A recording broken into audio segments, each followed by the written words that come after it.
Hello, Steve. It's good to talk about self-awareness, which I think is a really important issue for managers at all levels. What are your thoughts on this? I think you've hit the nail on the head, Penny. I think this idea of levels is something where we could start the conversation, if you like. And indeed, the importance of levels, depending on the self-awareness of each of the individuals. I mean, if you're talking about CEOs, obviously a decision that they make, it flows down through the whole organization. Personally, I quite like talking about or reading about and looking at this idea of decision making through the levels. So if a board can make a decision, how is that operationalized? And the people who make it operational, how are they impacted by their level of self-awareness? Yes, I think for me, people so often think of awareness in a business is simply about meeting targets and goals. Have we met them? Indeed. But I think it's the integration of just not the organizational needs, but also the awareness needs of the individual. And then, having found a gap between the two, they really have to be reconciled, because if an individual is totally unaware, those goals relating the organization will never really be as efficient or as effective as they could be. Indeed. And I mean, again, if we take a large organization, for example, once the senior group, senior team make a decision, when it comes to operationalizing that decision and reaching those goals or KPIs that are set, then each individual within that group or within that institution or that organization must play their part. Now, what is awareness to them in their position compared to awareness of the organization of where it is? And I think that's where we see a lot of gaps, for example. And of course, I recently read something by Robert DiAngelo, and he takes it a little bit further. Once he talks about self-awareness, he thinks before we get there, we talk about self-acceptance. Can we accept who and what we are? And if you transplant that into the business world, then how do those individuals, in terms of awareness and acceptance, how is that then transformed into KPIs and business goals? Well, I think you've really got, for me, I think you have to start right back with emotional intelligence, because without emotional intelligence, you cannot be very aware. But of course, the danger then is if you think of what you don't know, you can't be aware of what you don't know. The Johari window, we know what we know, we can even know what we don't know, but we can't not know what we don't know. Indeed. And indeed, the Johari window is an interesting concept. And again, emotional intelligence, we talk about, Daniel Goleman for my students, I always point them to Daniel. And I've read much of his stuff, and when I'm actually in the classroom myself in the past, I would talk about Daniel a lot in terms of emotional intelligence. But I think there's a package here that we're really talking about in terms of self-awareness, emotional intelligence, and it's at all levels. And I think that's one of the key aspects here. We tend to think of organizations making decisions and heading for goals. We think of senior leadership teams, the board, etc. However, the operationalization of all of this, and I keep using that word and I make no excuse for it, has to be done at a certain level. And the KPIs and the goals are really met by those at the bottom of the organization. But if an organization is really wishing people to be aware, you have to say, well, why? Why is it important? I think it's important because leadership depends on leaders having effective communication. Now, if you are really aware of how you're performing and are content with that performance, both personal, emotional, relationships, and against the targets of the organization, then people are confident. And for me, I think if people are confident, they're confident to communicate. And you can take this a step further and then say, oh, well, managers or leaders who are good communicators will motivate their teams more because everything is clear. There's no space for confusion or whatever. So you've got to have that clear awareness all the way through. But how does an organisation support people being aware? And that is the key. That is absolutely the key, especially for the likes of a business school as well. Is it something we can teach? We can go right back to that. Can you teach leadership, or is it already there? You can teach management because it tends to be processes. But can we teach individuals at any level to be self-aware? Or as D'Angelo says, self-acceptance. Can we get them to understand who and what they are in the world, and when they make a decision, if they've got a decision to make, how that impacts those around them on an individual emotional level. Yes. And that's where it links to, as you say, Penny, the leadership side of this. Yeah.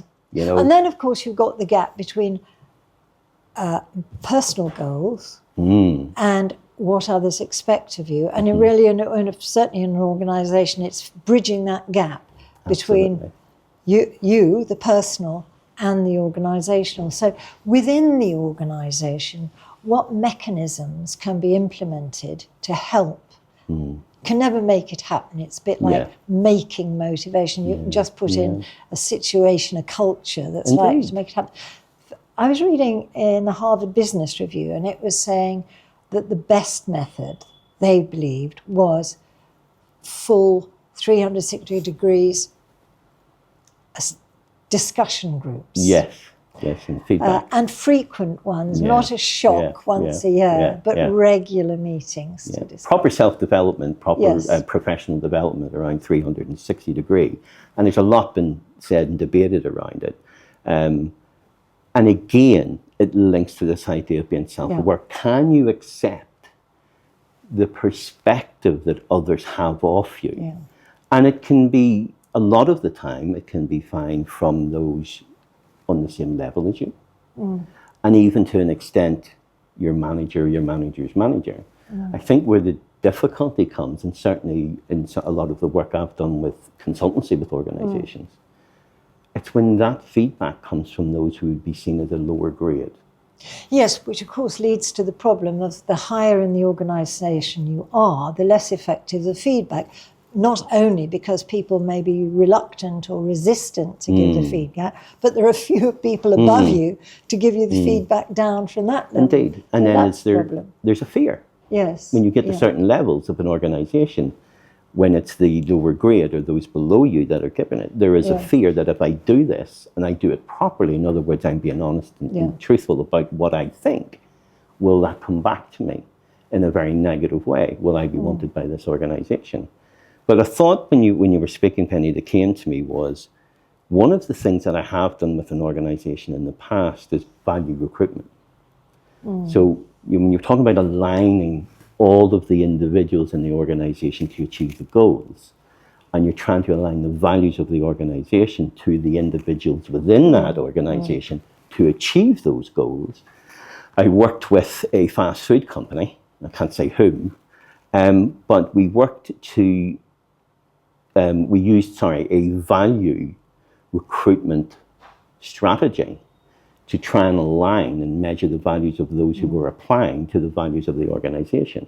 And I know it's something that's been done by many global organisations at a senior level, but we attempted to do it at a much lower level, a mid-level of the organisation, where you have sort of area managers and then individual business managers who would run one particular site of that organisation. So how did those values align with the greater value of the organisation? And when you start doing that, then you can start to get the overall KPIs and goals. However, what you're relying on is the awareness of these individuals to their values and beliefs. Are they really being true to themselves when they're answering the question? That's right. Are people being authentic when talking about values and beliefs? And themselves. Right. And that is the self-awareness. And that's where you can identify the gap. Yes. Very interesting. Yes, and what we did do, that particular project took about 2.5 years. We spent 9 months to a year identifying those who we felt would align as closely as possible. You never get 100% alignment. You're lucky if you get 70% alignment sometimes. So that was given credence and more weight to the interview process, or the recruitment process.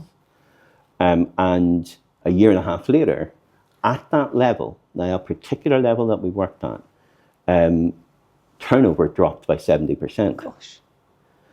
Now that's maybe a great thing on one level, but others would argue, well, do you end up with the stale atmosphere and everyone the same, and how do you ensure that doesn't happen? But what we felt was, and certainly that organisation felt, and what we got in terms of feedback was, and when we went back to do a little bit more discussion with those who were successful, was that they felt they were somewhere that was comfortable to them. Now, what comfort means to us all, we could sit here and debate for another 2 days. Indeed.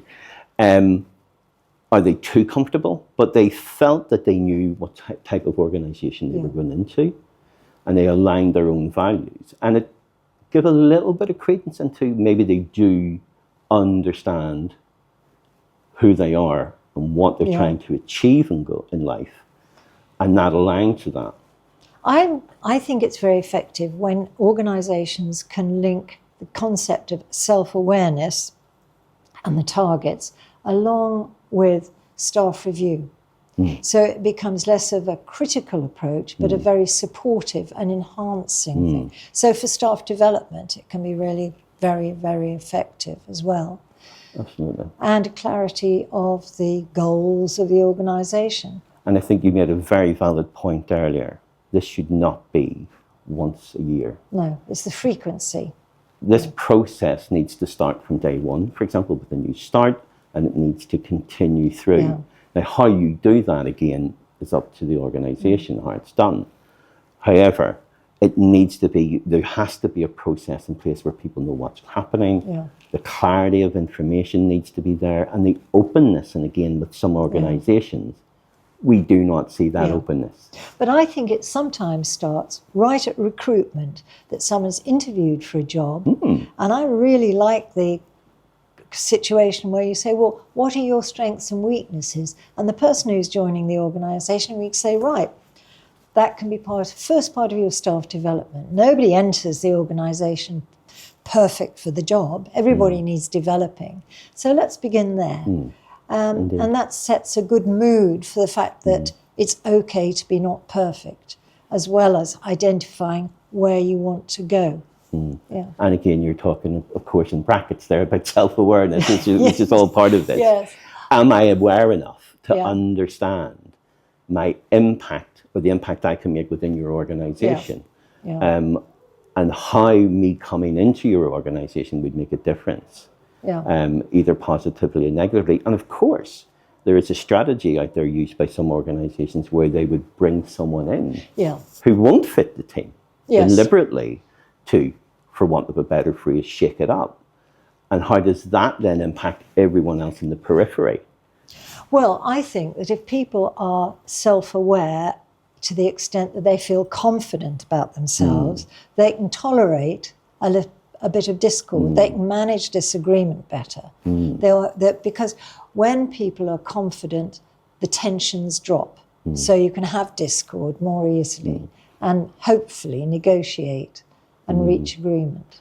And of course, there's always that old adage where we shouldn't have everyone just like me. A team. I remember teaching some students a number of years ago, and they felt that this idea of having a diverse team meant that you should go out and deliberately pick one from each of the various areas when you're putting a team together. I said, no, that's not quite what we mean here in terms of diversity. And actually, yes, a diverse team can give you much more alignment, but it will create, just as you said, some tension. And how do you deal with that? And being self-aware, being aware of everything that's going on around us and how we impact those around us when we make a decision, and understanding how that decision will be impactful on those on around the wider organisation. Yes. And also aware, I'm thinking as you speak about the awareness of ourselves. If we look too much into ourselves, not within the context of the organisation, there's always a danger that this reflection becomes so introspective that it's unrealistic. And we were saying earlier today, I remember, do you remember, that if you just make an overview based on your feelings of a situation and it's all gone wrong, you're inclined to make excuses for yourself, or you're inclined to wrongly attribute the reasons why it's gone wrong. Well, that's one of the things D'Angelo talks about, this idea of self-acceptance and self-awareness. I know you and I have had a chat about this. It's like the chicken and the egg, which comes first. Do you accept yourself and then you're aware of that, or is it the other way around? And that's a really, really interesting point to make of it. Where does that come from, and how do we do that? And can we teach it? You know, again, coming back to business schools, and we try to equip our students with as many skills as we can to be there in the real world and to succeed. How do we teach them self-awareness, and how do we teach them self-acceptance, and what can we do? What strategies can we use to help them do that? Well, I suppose senior managers or senior leaders can set the example by openly reflecting within the group when they're having a group discussion, so that they can admit they maybe got it wrong, or they could have done it differently. Yeah, it would take a really strong organisational culture for that to happen. Which again, a culture is so dependent for self-awareness. It is. Yes. And again, as you say, we can now sort of open this up. If you start talking about different cultures, within certain cultures, it wouldn't be acceptable to do so. No. It would be seen as a weakness. And I think within the business world, that is really interesting when, you know, we have now got to a part in the world, you can fly around the world in half a day. You can do business within seconds online. And therefore, when two cultures start to interact, how does that impact? And I know some of our colleagues have been talking about cultural issues in some of these other discussions. But I think all of these concepts are so intertwined that it's difficult to speak about self-awareness, self-acceptance in the business world without actually in a modern day thinking, well, how does this work around the world? So if I'm self-aware in the UK, are you self-aware in Sri Lanka or Australia or Canada? And do we share the same understanding of self-awareness? Yes. I was interested. I was reading something that suggested the use of a journal to write self-awareness down. But the danger there I see is you write down the situation, what went well, what went wrong. Okay, you know what and the how. You might even know why. But missing is the, well, what next? Yes, it's no good just writing about it. Something's got to happen. There's got to be some reflection on it and an outcome. Yeah, and one of the things we actually do with students now is that when we're talking to them, one of the strategies we can give them is this, and it's used in interviews a lot, and it's been developed from there. So if you're asked in an interview, what did you do when? Tell us a time when. So that idea of reflection. But to structure that, we sort of get them to talk about the situation, the time, and eventually the outcome. And I think that's where we need to get to, and that's what you're suggesting. If I am self-aware, am I aware of the situation that I find myself in? What's the strategy then to get out of that? And when I do get out, as you say, if I write that in my journal, then how do I... And when do I go back and reflect on that and review of that? And one of the things we say to students is that, you know, you can, in interviews, you can lie. Let's be honest, that's what it is. You can embellish the truth and you can say things that aren't quite true. At the end of the day, if you are truly self-aware or getting to that point of awareness and acceptance, then you can't lie to yourself. When you're sitting with your journal, and you know, Penny, let me give you a situation. You're sitting with your favorite drink and your journal, and you're reviewing the month or the project or whatever it is you do it. You can't misrepresent what has happened. So you know in your own self what has happened, and what has done, and if you've made a decision, how that decision has impacted those. But one of the things I was going to say to you earlier, and maybe this takes us in a slightly different direction around the leadership and the self-awareness, is to be, if you are a leader and you are self-aware of your own being, where does empathy come into this? How does the empathetic self, because again, in cultural terms, sometimes not seen as a weakness. Yeah. Whereas many authors of leadership, and there are many, as we know, in many points of view, talk about the empathetic side leading to being a good leader. And then if you add on the layer of self-awareness of the leader, how does all of this being put in the same melting pot come out to create organizational goals? You know, every time we talk about this, it goes back to culture, doesn't it? Is it an empathetic, supportive culture? Or is it punitive and... Indeed. And, you know, again, and the culture, as we know, is set from the top. So the culture of the organization tends to be set from the board or the directors or the owner of it, you know, which is also what also happens. And they will set the culture. Now, we feed back into the values. Do I want to work in that organization?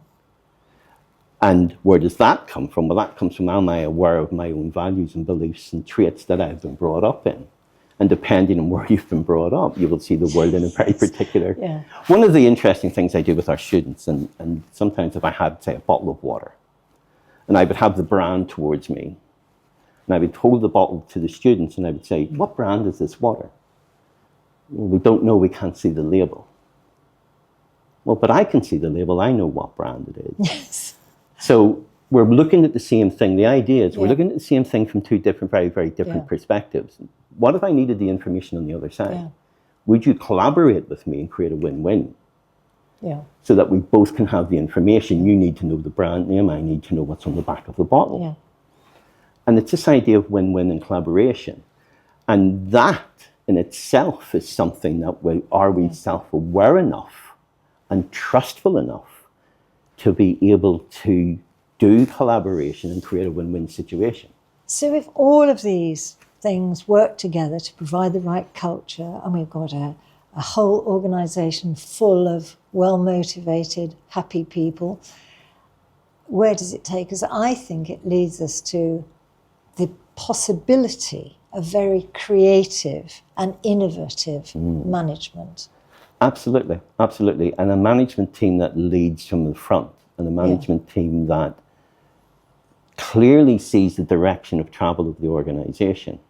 Where does that organization want to go? And who has made those decisions in terms of that? And who are the people that we need to put into place to achieve that? And in this, you know, we know the business world moves constantly. There's constant flux and change. Who is agile enough? These agile companies companies talk about being agile. How are they agile? Well, they're agile through their people, through their culture. Yes, the interesting thing there is, you know, you've got a leader, but who can actually pop up and say, hang on a minute, we need to change where we're going now. This isn't right. We're going the wrong direction on the map. Absolutely. I can see a different road to go. Because so often, although it may be an organisation that is potentially flexible enough to change and be creative and be innovative and all the things that we want, the people at the back of the line probably can see it's going wrong and yet don't have the courage to be able to say, actually, I think you're going wrong here. There's an interesting example of that whereby in the BBC, it's a little BBC book, and it was a business consultant, Charles Handy. And Charles was asked to go into the National Health Service in the UK because of the waiting times for operations. And if you read his book, he talks about how he went to this particular hospital. He didn't speak to the surgeons. He didn't speak to the doctors. He spoke to the nurse who was in charge of actually scheduling. And he spoke to her and he got what was the actual crux of the problem. So who is it in the organisation, as you say? Who do you go to? It's not necessarily those at the top of the organisation, but there's someone in there who knows exactly what the issue is, and can you know where to go? Fascinating subject. It is. Well, I've really enjoyed talking about this. Thank you. Yes, thank you so much. Thanks, Penny.